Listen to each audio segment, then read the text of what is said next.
Hello दोस्तों, keto diet वज़न कम करने के आपके सपनों को सच करने का एक आसान और बहुत इफ़ेक्टिव तरीका है। लेकिन कई लोगों में कीटो डाइट अक्सर उतने इफ़ेक्टिव रिजल्ट्स नहीं दिखा पाता है जितनी कि उससे उम्मीद की जाती है। आपके कीटो डाइट के फेल होने के पीछे छुपी हो सकती है कुछ सिंपल लेकिन कॉमन मिस्टेक्स। आज उन्हीं मिस्टेक्स को हम समझने का प्रयास करेंगे। कौन कौन सी ऐसी कॉमन गलतियाँ होती हैं जिसे लोग करते हैं, जिसकी वजह से उनका कीटो डाइट वो इफ़ेक्टिव रिजल्ट्स नहीं दिखा पाता है जैसे कि उससे उम्मीद की जाती है। टॉपिक पर जाने से पहले जो लोग हमारे चैनल पर नए हैं उन्हें रिक्वेस्ट करूँगा हमारे चैनल को सब्सक्राइब करें, वीडियोस को लाइक करें, शेयर करें, फॉलो करें, कमेंट करें, पूरा देखें। टॉपिक इंटरेस्टिंग बनाने के लिए ट्रिविया सेक्शन में कुछ इंपॉर्टेंट साइंटिफिक फैक्ट्स और स्टडीज आपको बताऊंगा कीटो डाइट संबंधित, जो आपको ज्ञान भी देंगे और हैरान भी करेंगे।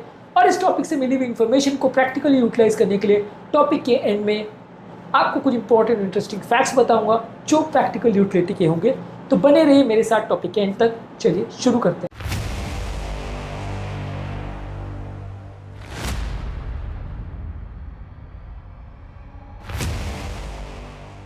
सबसे पहला, कीटो डाइट के फेल होने का एक इंपॉर्टेंट कारण ये होता है कि कीटो फ्लो कई बार लोग झेल नहीं पाते।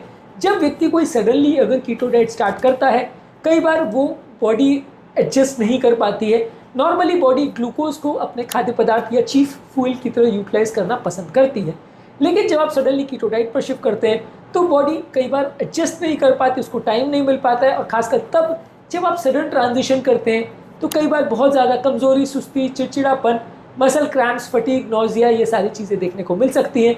ये सारी चीज़ें कीटो फ्लू कही जाती है, जो कि कीटो डाइट स्टार्ट करने के 5-10 दिन के अंदर आती है।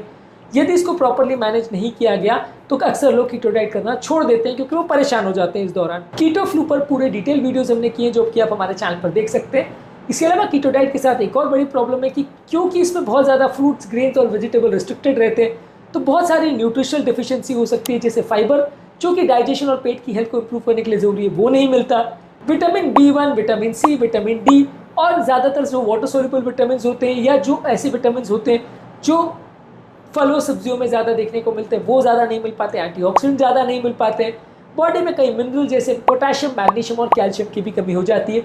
ये सारे कारणों की वजह से लोगों को कब्जियत, हड्डियों की प्रॉब्लम और मसल क्रैम्प्स ज़्यादा देखने को मिलते हैं। न्यूट्रिशनल डेफिशिएंसीज अक्सर कीटो डाइट से लोगों को हटाने में या उससे दूर करने में इनका इंपॉर्टेंट योगदान होता है। इसके अलावा कई बार बहुत स्ट्रिक्ट कार्बोहाइड्रेट जो कीटो डाइट के लिए ज़रूरी होता है वो लोग मेंटेन नहीं कर पाते हैं। कीटो डाइट के लिए ज़रूरी होता है कि अपने कार्बोहाइड्रेट इंटेक को दिन भर में 20 से 50 ग्राम तक रिस्ट्रिक्टेड करके रखें। ज़्यादातर इतना स्ट्रिक्ट डाइटिंग मेंटेन कर पाना काफ़ी लोगों के लिए बड़ा मुश्किल होता है। लोगों को कई बार अपने सोसाइटी में, अपने घर पर, अपने अलग अलग टाइम्स पर अपने न्यूट्रिशन को पूरी तरह से कंट्रोल करना मुश्किल पड़ता है। इसकी वजह से उनकी बॉडी में कई बार कार्ब क्रेविंग भी होती है, कई बार चीटिंग करने लगते हैं, जिसकी वजह से उनको रिजल्ट्स नहीं मिल पाते। और जब लंबे समय में आप करते हो और फिर भी आपको रिजल्ट्स नहीं मिलते तो आप अक्सर भूल जाते हो कि कितने बार आपने चीट किया, जिसकी वजह से आपको रिजल्ट्स नहीं मिल पाए। इसके अलावा कई लोग हाई फैट फूड प्रोडक्ट्स को भी बहुत ज़्यादा खाते हैं। फैट खाने का बेसिकली मतलब ये नहीं है कि फैट को बहुत ज़्यादा खाएं और वो आपकी वजन कम करेगा। फैट खाने का पर्पज़ ये है कि क्योंकि वो इंसुलिन नहीं बनाता, क्योंकि वो भूख नहीं लगाता है, तो आपकी भूख जल्दी शांत हो जाती है, जिसकी वजह से आप और ज़्यादा नहीं खाओ। यदि आप फैटी फूड प्रोडक्ट्स को, जैसे मीट है, चिकन है, चीज़ है, बीफ है, ये सारी चीज़ों को बहुत ज़्यादा मात्रा में खाएंगे, सरप्लस खाएंगे, जितनी ज़रूरत है उससे ज़्यादा खाएंगे, तो एनर्जी बॉडी में रहेगी और आपका वजन बढ़ाएगी। कई बार लोग भूख को शांत करने के लिए खूब ज़्यादा मात्रा में नट्स खा लेते हैं। Nuts definitely keto diet favour करता है, लेकिन आप बहुत ज़्यादा मात्रा में खाओगे तो वजन बढ़ेगा।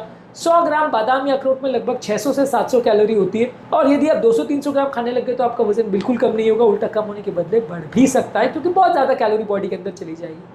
इसके अलावा कई लोग जितनी कीटोसिस बॉडी में होना चाहिए वो मेंटेन नहीं कर पाते, यानी बॉडी में कई बार कुछ हिडन कार्बोहाइड्रेट बॉडी में चले जाते हैं, जो कि कई बार सॉस में, प्रोसेस फूड्स में या पैकेज की हुई आइटम्स में रहते हैं, जिसके बारे में आपको पता नहीं रहता है, जिससे आपकी कीटोन बॉडी लेवल जितना होना चाहिए वो नहीं हो पाता है। यूरिन स्ट्रिप्स और ब्लड टेस्ट से यदि आप प्रॉपर्ली अपनी कीटोसिस को ट्रैक करेंगे तो आपको रिजल्ट ज़्यादा अच्छे मिलेंगे। यदि आप ट्रैक नहीं करेंगे तो गलतियां होने के चांसेस ज़्यादा रहें। इसके अलावा कई बार लोग कीटो डाइट से बोर हो जाते हैं क्योंकि उसमें वैरायटी बहुत ज़्यादा नहीं होती। लोग करना नहीं चाहते, कीटो डाइट इतना ज़्यादा रिस्ट्रिक्टेड फील करते हैं, एक तरह से डाइट फटीग डेवलप हो जाता है और धीरे धीरे करके लोग अपनी पुरानी डाइट पे चले जाते हैं। यहाँ पे इंटरमिटेंट फास्टिंग कई बार कीटो डाइट के ऊपर स्कोर करता है, क्योंकि यहाँ पे डाइट फटीग यूजली नहीं होता, लोग बोर इतनी जल्दी नहीं होते, तो कंपेरेटिवली से मेंटेन करना लंबे समय तक ज़्यादा ईजी है। कोई भी डाइट सक्सेसफुल तभी होगी जब आप उसको लंबे समय तक मेंटेन करें। यदि शॉर्ट ड्यूरेशन करके आप उसे छोड़ दोगे तो उतना ज़्यादा फायदा नहीं मिलेगा। इसके अलावा आपकी हार्ट की बीमारियों का रिस्क भी कई बार थोड़ा सा बढ़ जाता है। कई बार कीटो डाइट से लोगों को ये डर बैठ जाता है बहुत ज़्यादा मात्रा में यदि आप सैचुरेटेड फैट्स, मीट, चीज़, बटर ये सब ज़्यादा खाओगे तो कंपेरेटिवली हार्ट की बीमारियां या एलडीएल कोलेस्ट्रॉल लेवल्स बढ़ने का रिस्क होता है। जब भी आप डॉक्टर के पास जाते हो तो वो आपको बोलता है कि एलडीएल लेवल बहुत बढ़ गया है, उससे डर के भी कई लोग अपनी कीटो डाइट बंद कर देते हैं, जिससे भी उनको बेनिफिट्स नहीं मिलते। बहुत सारी स्टडीज ने शो किया कि यदि कीटो डाइट के साथ आपका एलडीएल कोलेस्ट्रॉल अगर ज़्यादा भी है तो भी बॉडी को उतना ज़्यादा नुकसान नहीं होता जितना कि आप फैट को अवॉइड करके या कीटो डाइट को अवॉइड करके हाई वेट के साथ अपना नुकसान करते हैं। तो इसलिए कीटो डाइट के साथ अगर एलडीएल थोड़ा बढ़ भी रहा है तो उसे इग्नोर कर सकते हैं, बहुत प्रॉब्लम नहीं आती है यूजुअली। इसके अलावा कई बार लोग फिजिकल एक्सरसाइज नहीं करते, इसकी वजह से भी प्रॉब्लम आती है।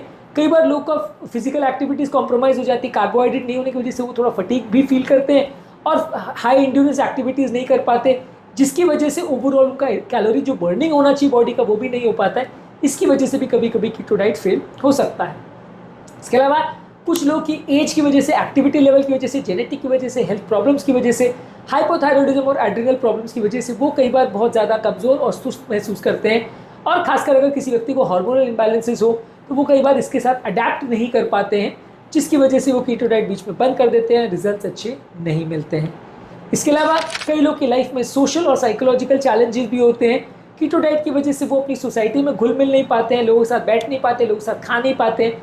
ये सारी चीज़ों की वजह से कई बार लोग साइकोलॉजिकल स्ट्रेस में चले जाते हैं, बिंज ईटिंग करने लगते हैं, जिसकी वजह से उनकी पुरानी ईटिंग हैबिट्स वापस आ जाती है और उनका कीटो डाइट सक्सेसफुल नहीं होता है। सबसे इंपॉर्टेंट वजह जिसकी वजह से कीटो डाइट फेल होता है वो ये है कि आप स्ट्रिक्ट कार्बोहाइड्रेट रिस्ट्रिक्शन को लंबे समय तक मेंटेन नहीं कर पाते। यदि आप एक ऐसा डाइट प्लान को लंबे समय तक सस्टेन करेंगे तो आपको बहुत अच्छे रिजल्ट्स मिलेंगे, यदि आप नहीं सस्टेन करेंगे तो रिजल्ट्स उतने अच्छे नहीं मिलेंगे। अब आते हैं हमारे ट्रिविया सेक्शन में। हमारे मेन सेक्शन के पॉइंट्स लगभग कंप्लीट हो गए। ट्रिविया सेक्शन में आपको कुछ इंटरेस्टिंग फैक्ट्स बताऊंगा और बाद में आपको इस कीटो के कॉन्सेप्ट को प्रैक्टिकली कैसे यूटिलाइज कर सकते हैं और कहाँ आप गलतियाँ करते हैं, ये सारी चीज़ों पर हम टॉपिक के एंड में बात करेंगे। तो चलते हैं हमारे ट्रिविया सेक्शन में। कीटो डाइट का ओरिजिन 1920 में मिर्गी की बीमारी के ट्रीटमेंट के लिए हुआ था। एटकिंस नामक साइंटिस्ट ने इस डाइट का इस तरह से इन्वेंशन किया था कि जो बच्चों में मिर्गी है और वो कंट्रोल नहीं हो पा रही दवाइयों के बावजूद, तो ब्रेन की एक्टिविटी को कंट्रोल करने के लिए, शांत करने के लिए कीटो डाइट का इजाद किया गया था और बच्चों की मिर्गी को कंट्रोल करने में काफ़ी हद तक सक्सेसफुल भी पाया गया था as a treatment for epilepsy. इसके अलावा कीटो डाइट बेसिकली जो वर्क करता है वो बॉडी को कीटोसिस में भेजता है। बिना कार्बोहाइड्रेट को यूटिलाइज की बॉडी कीटोन बॉडीज को यूटिलाइज करती है। अगर आप बहुत ज़्यादा कार्बोहाइड्रेट्स और बहुत ज़्यादा प्रोटीन खाओगे तो कई बार आपकी कीटो डाइट सक्सेसफुल नहीं हो पाएगी, क्योंकि बॉडी को उस कीटोसिस के फेज में जाना ज़रूरी है, नहीं तो आपका रिजल्ट उतने अच्छे नहीं आएंगे। इसके अलावा कई बार लोग बहुत कम फैट खाते हैं, ये भी एक कीटो डाइट के फेलियर का रिजल्ट है। कई बार लोग का फैट के माने में उनको डर लगता है कि बहुत ज़्यादा खाएंगे तो कोलेस्ट्रॉल बढ़ जाएगा, कुछ और डर रहते हैं। इसकी वजह से वो कॉन्सेप्ट को मानते तो हैं लेकिन हाफ हार्टेडली मानते हैं, जिसकी वजह से बॉडी में जो 70 to 75% फैट इंटेक होना चाहिए वो नहीं हो पाता है, जिसकी वजह से आपका इंसुलिन लेवल बढ़ा रह जाता है और आपका ओवरऑल वेट बर्निंग जो कीटोसिस में होना चाहिए वो नहीं हो पाता है। तो इनसफिशिएंट फैट लेना और बहुत ज़्यादा फैट लेना दोनों ही नुकसानदायक है। हेल्दी फैट्स को पर्याप्त मात्रा में ले वो कीटो डाइट के कॉन्सेप्ट में सबसे ज़्यादा यूजफुल है। इसके अलावा कुछ लोग कीटो डाइट पे इसलिए भी फेल करते पाए गए कि उनकी बॉडी की मेटाबॉलिज्म स्लो रहती है। जिन लोग को इंसुलिन रेजिस्टेंस बहुत ज़्यादा है और हाइपोथायरॉयडिज्म बहुत ज़्यादा है उन लोग को थोड़ा कीटो डाइट में रिजल्ट्स उतने अच्छे ना मिले, ऐसा हो सकता है। पर खैर इंसुलिन रेजिस्टेंस काफ़ी हद तक कीटो डाइट से रिवर्स हो जाता है तो बाद में आपको अच्छे रिजल्ट्स मिल सकते हैं। तो ट्रिविया सेक्शन में इतना ही। अब आते हैं हमारे प्रैक्टिकल यूटिलिटी वाले पॉइंट सेक्शन में, जहाँ पर कीटो डाइट से इस कॉन्सेप्ट को हम कैसे यूटिलाइज कर सकते हैं उस पर बात करेंगे। कोशिश हमेशा ये कीजिए कि कीटो में धीरे धीरे करके बॉडी को कीटो में लाइए। यदि आप बहुत फटाफट कीटोसिस में जाने की कोशिश करेंगे, बहुत जल्दी अपनी डाइट को स्विच करेंगे, तो कई बार कीटो फ्लू को झेल नहीं पाएंगे और बॉडी उसको फीवर की तरह लेगी और उसको स्ट्रेस को झेल नहीं पाएगी और कीटोसिस को आप बंद कर दोगे। तो बॉडी को धीरे धीरे करके आप कीटोसिस में लाइए। इसके अलावा हेल्दी फैट्स पर ज़्यादा फोकस करिए, जैसे ऑलिव ऑयल, एवोकाडोज, नट्स, ये सारी चीज़ों पर ज़्यादा फोकस करिए। प्रोसेस फूड्स और अनहेल्दी फैट्स और आर्टिफिशियल कीटो फूड्स पर ज़्यादा रिलाई मत करिए, उससे आपको उतने अच्छे रिजल्ट नहीं मिलेंगे।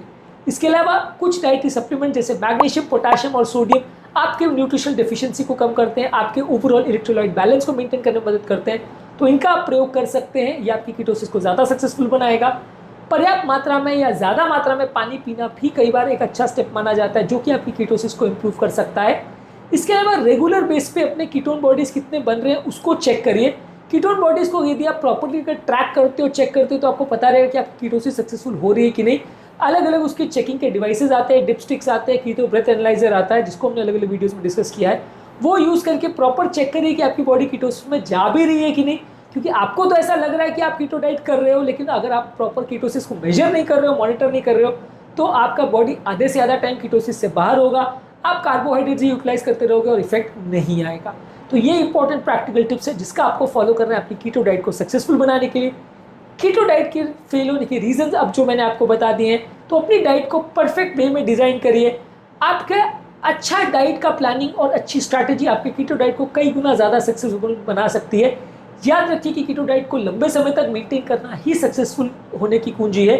यदि आप इसको शॉर्ट ड्यूरेशन के लिए करते हैं, कुछ दिनों के लिए इसको यूज़ करते हैं, तो ये डाइट आपको उतने अच्छे रिजल्ट्स नहीं दे पाएगी जिसकी आप उम्मीद करते हैं।